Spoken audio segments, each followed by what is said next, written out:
Hi, I'm Burda, and today I'm going to show you how to make the Charlie bag. First, a little about me. I work in a doctor's office in Minneapolis, Minnesota, and I've been sewing and quilting for 20 years. Now let's begin sewing. I've already cut out my pattern pieces. In the spirit of recycling, I've recycled a skirt that I had and just cut the pattern pieces out of that and a little bit of scrap fabric that I have. I'm going to be working on my serger today. So before I ever start working on my serger, I always take a piece of fabric and I make some samples to make sure that the stitching is coming out the way I want it. Now I want to start with a rolled hem, so I have a little decorative edge on my bag. So the first thing I did is do a couple rolled hem stitches until I got, you can see how wavy this is, adjusted my tension per my instruction manual to get a nice edge. You can see that I had some tension problems with my thread when I started, and that's why it's always a good idea to make some samples when you're making it. And so I got my manual out, I made some adjustments, and I decided I wanted to do a rolled hem to edge finish the bag, so I adjusted my serger to have a nice rolled edge. And now I'm ready to begin edge finishing my bag. What I'm going to do for this next step is edge finish the short edges of the pouch that's used to store the bag when it's not in use. I'm going to use my serger set to a rolled edge stitch, and I'm going to use a 5/8 seam allowance. Next, I'm going to edge finish the handle part of the bag.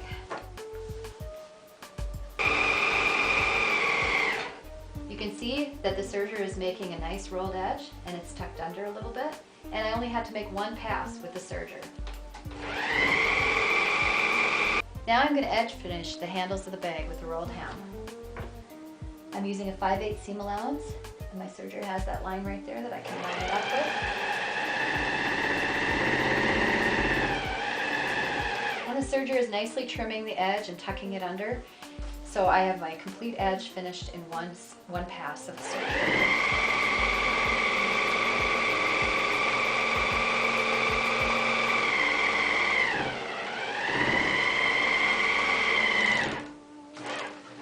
One of the conveniences of a serger is the chain stitching. I can just go right on to my other pattern piece here and chain stitch to my next section without having to cut that off.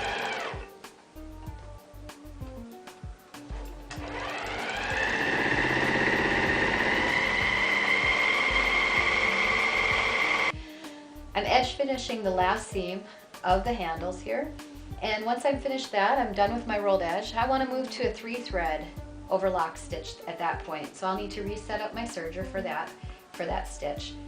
I'm doing that because I want this bag to be more sturdy, and the rolled edge, while being very decorative and pretty and being a nice edge finish that won't ravel, is not as sturdy as the wider 3-thread overlock. Now I'm going to finish this up now. I've just finished doing the rolled edge on my handbag on all the handles. Now that I've done that, all the parts that are open are finished, and now what I can do is reset up my serger for the overlock 3-thread. That's a sturdier stitch, and a stitch that has a little bit wider of a cut edge, so it'll be more sturdy once the bag is done and better for your carrying. Next, I'm going to use my pattern piece as a guide to create this short fold here. You can see this fold line here. And then I'm going to fold it up again, making sure that the right side of my fabric is on the inside and this little flap is on the inside. And now I've got something that looks like this. Now I'm going to serge the side seams of the pouch using a 5/8 seam allowance.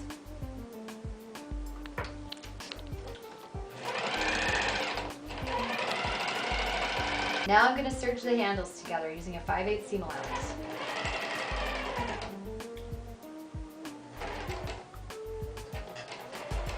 When I originally cut out the pattern, I was careful to make some marks here so I would know where to line up my pouch.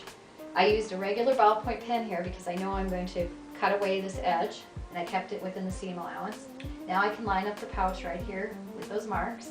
I want to make sure that my open edge is towards the center of the bag and the closed edge is towards the outside. And now I'm ready to sew my side seams. I've got the pouch attached to this side, so now I'm going to sew the other side seam.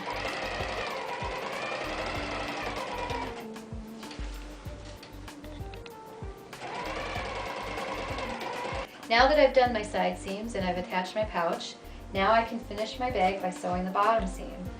What I'm going to do here is using my pattern piece earlier, I made some marks here so I know where to fold the bottom edge. Fold the side seams over using that little mark as a fold line. And now I'm ready to sew the bottom seam. Now I'm sewing the bottom seam. You can see I have the fold here. And just very straightforward, sewing across, still using my 5/8 seam allowance.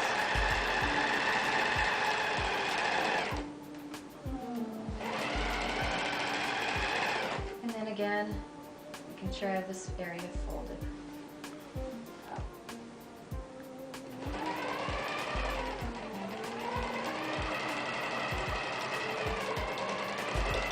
Now we're done serging and we have one step left, and that step is to make sure that all of our thread tails are tucked inside of our thread so that we don't have any seams coming undone. Okay, the last step is to go over all your seams, and any seams that are not crossed by another seam, you want to make sure that you thread into a tapestry needle and then slide your needle with your thread tail in the needle under the stitches that you made with your serger. And then once you've done that, pull it through.